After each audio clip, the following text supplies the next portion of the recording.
It's time for the Red Raider Preview Show. We interrupt this regularly scheduled presentation of the Red Raider Preview Show for a few words from the President of the United States. Ladies and gentlemen, the President. Folks, let me tell you, it doesn't get any bigger, it doesn't get any better. Welcome to the Red Raider Preview Show. People all over are talking about it. They're saying it's the best show, tremendous, everybody loves it. We got the greatest coaches, the greatest players, and believe me, nobody breaks down a football game like we do. This week's matchup is going to be huge, maybe the biggest game yet. It's going to be huge. Coach Ritter, he's the best. He does a tremendous job. I love that guy. He's a winner like me. Thank you, sir. Now on to Brent Collins, John Godwin, and head coach John Ritter. Welcome to the Red Raider Preview Show with Coach John Ritter, John Godwin, Brent Collins. Coach, I know this is like taking the scab off, but we need to talk about the Austin game the other night. Yeah, there were some bright spots. There were some kids that played well in their role, and we'll highlight those guys. Well, let's talk about it. I mean, it starts with the cannon not fired, and we were just discussing there. They would have still be standing there today if you had to come up to go through the bust out. Let's go. He didn't just come up there. He came up there with a vengeance, a fury. Well, the cannon doesn't go off, and then right off the bat, they run a touchdown back. So, tell us, what do you do? You know, that's something that we really, I mean, first of all, we practice special teams, every day. We have a focus every day so that we're hitting every special team at least 3 times a week over a 4-day stretch. And it was a good play by them, and B, it was just some lane integrity, and we hopefully have that fixed. We're going to do some different things. We've moved some people around. That's probably the thing this week in a lot of areas was hiring and firing, and so we got some different guys on kickoff that can hopefully make a play and negate kickoff returns for touchdowns into the 5. Well, I will tell you this. We talked about it that we didn't have a very good game. We'll just say that. But there were so many things again that we did that were self-imposed. Yep. And and it's the scoreboard. I don't think was any way near what I felt like the game. No, like I said, I thought we had some bright spots. Braden Simpson, has been a receiver for us for the first, really all summer and all of the first fall camp and the first game. And, because of an injury, he gets moved to corner. And I thought he played exceptionally. He gave up one ball across the middle coming this way where the guy made an unbelievable throw and catch. But outside of that, he played really well. And then even with that, he kept battling, and that was one thing that I was probably most proud of Braden. Last year, any kind of failure kind of took his head out of the game, and had an adverse effect to it. But, he responded to that play and had tackles and locked down. They're really good receivers, had a pick that he returned for a touchdown. We had a block in the back and kind of took points off the board. But I thought he played exceptionally well for 3 days of practice at corner. And we have a punt return for a touchdown. We have a kickoff return for a touchdown. It looks like the defense gave up 44 points, but they really didn't. They did some good things. It's really all 3 phases. It's not the same guy. It's a different person every time. And, we talked about consistency today on offense. Offensively, you can play bad for 96 snaps. And if you play really, really good for 4 and you score 28 points, and people don't realize you didn't play very good. And defensively, it's the exact opposite. You can, 96% of the time, 96 plays in a row, you could play assignment football and do your job. And then 4 times that you don't, you're down 28 to nothing. and that's the beautiful thing about football, and that's the discouraging thing about it. And I'll tell you something else too we talked about. It seemed like in cater teams in the past, you get into some momentum to where it seems like you're getting all the breaks. And the other night it was when Austin fumbled the ball, we didn't have anybody there to get it. When they throw an incompletion, it bounces off their guy to the arms of another guy behind it. Just those kind of things that you just have to maybe tip your hat. You just say, we're going to flush this one down the toilet. Yeah, breaks, lucky breaks are made, and we talked today about, I've really bragged on our guys because I think we have worked hard. We had a great offseason. Hard work doesn't guarantee success, or it gives you an opportunity for success, and I think Coach Saban said that, in one of his rants before he retired. Just because you work hard, you're not going to be successful, but you have an opportunity to obtain success. And that's kind of where we are. We're in limbo right now. We got to have some guys step up and make our own breaks and be consistent. And, when we do, good things are going to start happening. So you talked about game balls for probably Braden on defense. We talked about the punter, Rice, probably on special teams. What would you say for offense? Yeah, be hard. Remains to be seen. Yeah, be hard to pick one out. Yeah. I didn't watch the offense. Feel real good about it. Which leads me into the next question: injuries. Did we come out of that game in pretty good shape, or we're going to have some time off? So Perry, we thought he tore his ACL, but I think he has not. And that's still going to be, kind of a higher grade sprain, and obviously not near as bad as 8 months, but not going to be an immediate fix either. So that throws a wrench in the offensive line, which already had no depth. Like I said earlier, this week's kind of been about moving people around, moving responsibilities around. We moved Caden Urban to tackle. Haddon's done some really good things at tight end. I think Caden's been overwhelmed a little bit, being the first time he's really played. But you can't coach 6'4", 225. And so him being at tackle, and we also moved George Cobb back to tackle. He's a guy that played 10 games for us at offensive line last year and was really doing some great things defensively. But we have a little depth on the D-line. And so that kind of freed up George to give us some depth. Hopefully we can find the right combination. And, I'm a huge proponent of the offensive line. Everybody talks about your quarterback. Everybody talks about your receivers, your running backs. What they need to ask is, how good your offense playing? That needs to be the first question everybody asks. That's a work in progress. But we get that right, and we get those guys, consistently doing the right things, and that allows those skill guys to make plays. And when they're not, that it makes it hard for anybody to make a play.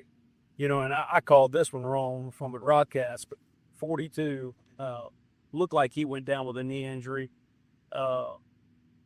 What I thought was a dirty play, but I saw a replay and it looked like the guy was just tackling down and helmet hit his shin, but it turned out that he didn't have a knee injury. Maybe it was a bump or bruise, and he was back in the game, so that was good to see. Yeah, I think it scared him more than anything. You got cut on makes for a field goal. It looked like the guy kind of slipped and hit him in the knees, and I think it was a combination of it really hurt and almost a little bit of panic too. But Jacob was able to shake that off and come back. And here again, that's another sophomore that start and making a lot of plays for us. That kind of the same thing with him, just needing to be consistent. Well, let's like you said, let's move forward, watch tape, learn what we can, but press forward to this week, which is the opening of our region play against Jasper here again at Oval Stadium, Walker County. They were Walker County when I was in school. I don't know when they changed the name of Jasper, but anyway, what talk through their head coach, their offense, defense, special teams, and ultimately to seize the victory. Yeah, David Reeves, their head coach. David was with at Athens in 2005 when I was there as a volunteer. I was actually his assistant baseball coach. So know David really well. He spent time, in Arkansas at Southern Arkansas. He spent time. He was UAB's defense coordinator with Coach Clark, and so a really really good coach. He's got I think 2 or 3 former head coaches on his staff. Dusty Goose from Warren Majorca and Shane, some others from Cordova are his 2 coordinators. So a really good coaching staff that, they're kind of in the same boat we were. They went in last year, totally new staff, rebuilding Jasper to what they want it to be and what they believe it to be in. And so, I think they've done a really good job. They're offensively, they're huge up front. They do a really good job with their scheme. This Smothers kid, number 7's a quarterback, really, really good player. I believe he's a sophomore. But is it kind of the when there are Smothers, was it Bus shows? Yeah, Yep. Mogan and Landon, all those guys. Shane's put out some really good players as his kids. And this one's no different. Really good player. Their tailback's a very dynamic player, number 3.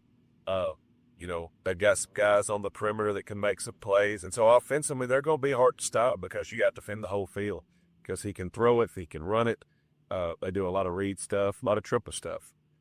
Defensively, it's kind of a similar story. I think they're real big in the box. They got some big linebackers. David and their defense coordinator, I think this left me. They do a phenomenal job. Dusty Gary, Coach Reeves do a phenomenal job of scheming you up and taking away what you do well. So offensively, it's going to be about consistency. We made some changes offensively, with our play calling, but offensive line stuff. We really changed a lot to try to get better in a short amount of time. So it's going to be about being consistent and making plays. Well, and one thing John and I talk about, the mindset. How do you, obviously we didn't start the year the way we wanted to, in particular last week, but how do you instill in the mindset with these guys that we do have a chance? Yeah, can win. That's funny you said that because that was our talk today after practice was, about hard work. I think we handled the 2 losses a little harder than we should have because I think we expected to win because we worked hard, and that's not the way it works. Not only do you got to work hard, you also got to do the right things and do the right things at a high level and be consistent and be where you're supposed to be. And, all the things that make a football play work, we got to do those, play in and play out and not let outside circumstances or whatever affect the way we do things. But we also reminded them that making the playoffs is not determined with Buckhorn and Jasper or Buckhorn and Austin. We've got 6 region games that we need to win in order to make these playoffs. And there's some games on our schedule where we will do what we're supposed to do. If we'll stick together and we'll continue to get better, that's not outside the realm of reality and the possibility. Well, let me ask you this. We got some, I don't say mystery questions, but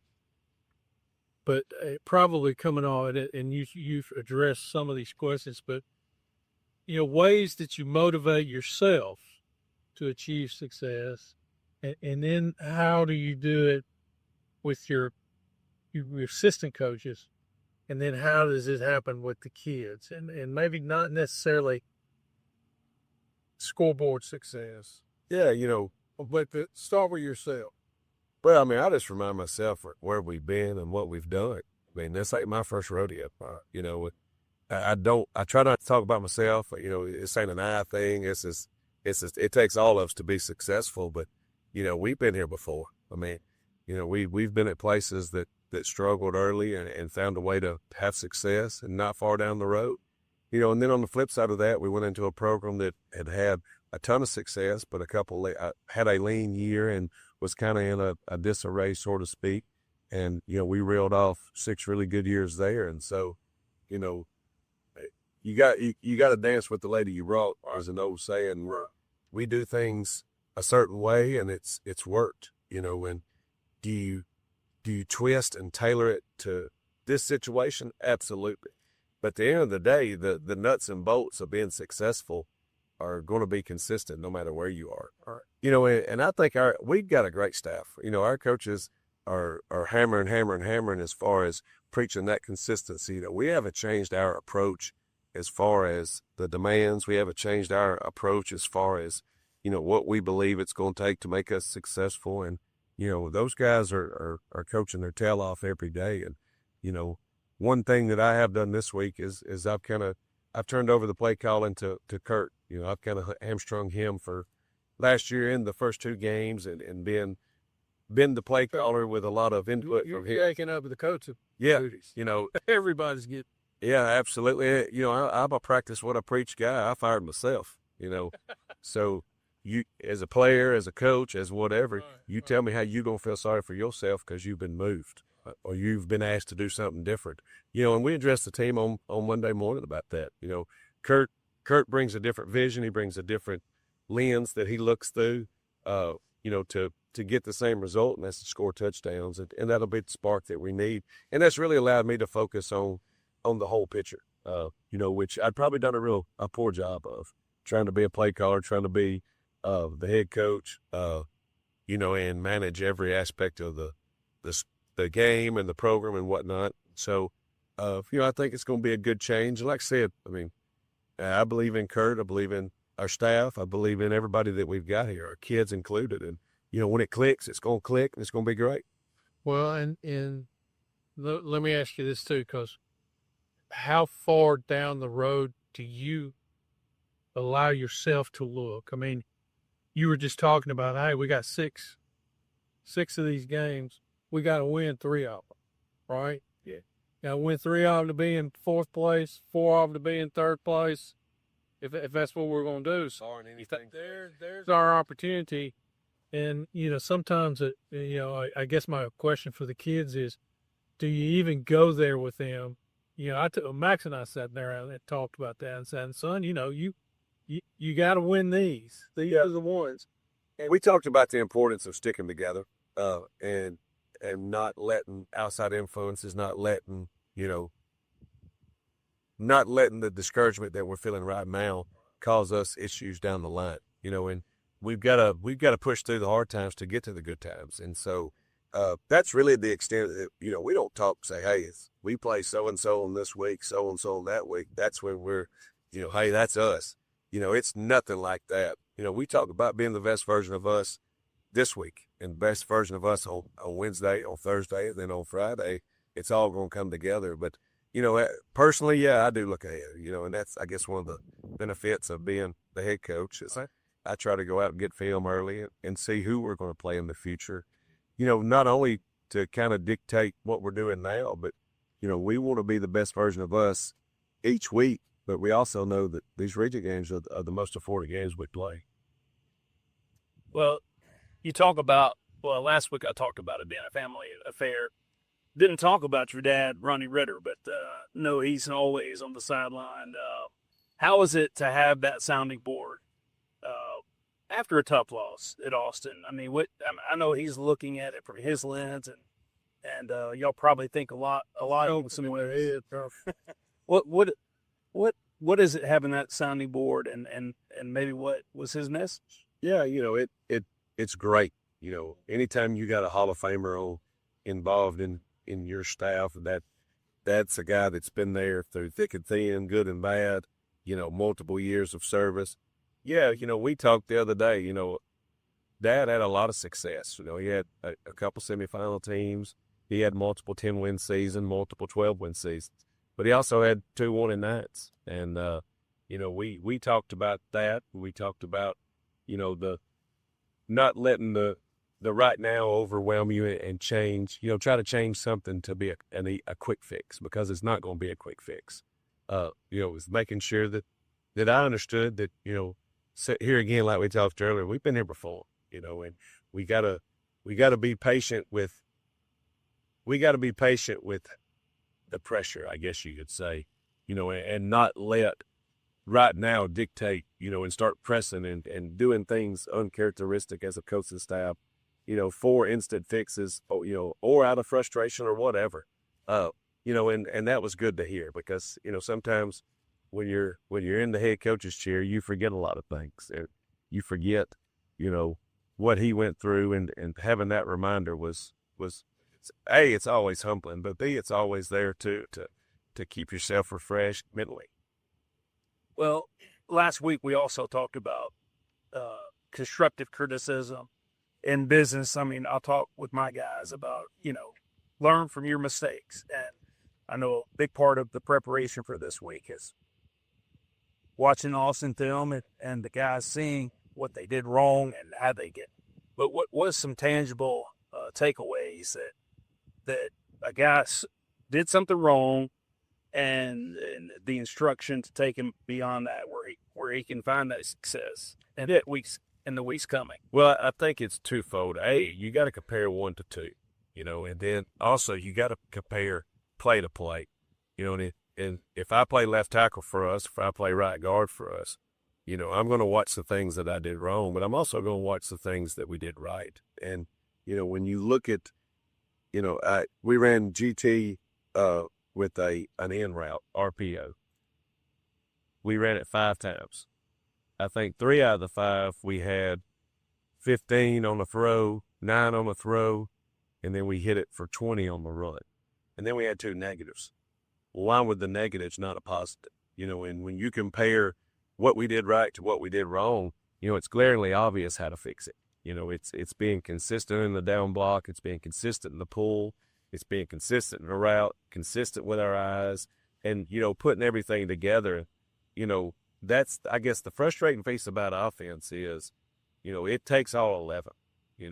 Every once in a while you can throw it deep and one guy makes a play, but he still had to have a snap. He still had to have the quarterback catch it and throw it. So there's really no play in football where you could depend on one person to make a play offensively. And, here again, that just goes back to, focus, and the mind is the last thing that's going to come around for us. Physically we look better than we did. I think we're a better football team than we were, but we're teetering back and forth on the mental piece of it. And that's something that we hammer every day. We'll continue to hammer every day, but that's always at every stop I've ever been at, including Muscle Shoals as an assistant in 2008. That was the last thing to come around about those kids, was the belief of, doing things the right way consistently, but also the belief that 7-0, that's okay. We'll score 14, Unfortunately, that just takes time. Well, Coach, before we go, we want to talk a little bit about what's happening Friday with our video. I think we've had some instruction online on our Decatur Athletics Facebook page. So going to huddle. Still a live stream, still a broadcast. It's just a different platform, and the people that want to watch the game, obviously we'll share things from our Facebook page. It's going to be a good thing. Yeah. It's going to be a good thing. A lot of opportunities for our kids. All right, Coach. Well, let's go get those Jasper likes. Absolutely. All right. You've been watching the coach's preview show with John Ritter. What do we say after this, everybody? It's a great day to be a Red Raider. Red Raider.